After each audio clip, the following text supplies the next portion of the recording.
yes. I think if Ron Paul wins, that probably doesn't do very much to advance his long-term prospects. Iowa is Ron Paul's high water mark. It's all downhill from here.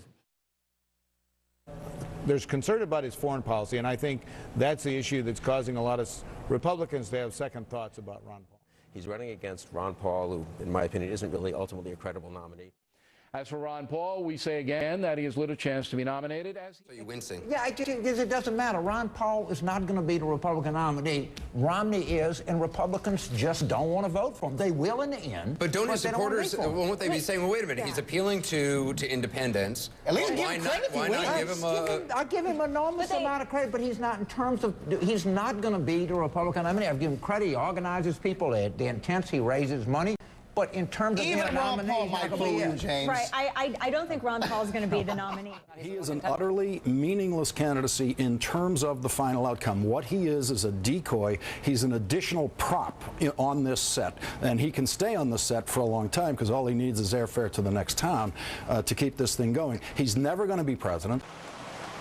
Can you or any other legitimate, non-biased political observer chart a path to the presidency in any way, shape, manner, or form for Ron Paul? No, I can't. Can you think of anyone who can? No, I don't think anybody can honestly say that. Now, clearly, if he wanted to go as a third party, which we all hope he doesn't, he could create chaos. I expect him to be in the race all the way to the end, and I hope the party is smart enough to treat him with respect and his supporters with respect, because we desperately need them in the fall. I just want to follow up with Bill on that, but are you surprised, Bill, that among those who consider themselves very conservative, you've got Santorum getting 27% of the vote, Ron Paul's getting 22%? Yeah, but Ron Paul attracts, as Santorum himself says, some Kucinich liberals who are anti-war. Paul's support is kind of confusing. Now, what about this whole issue of who is the true conservative? 26% of the voters who've been answering this question say that they consider themselves true conservatives, and that's what they're looking for in a candidate.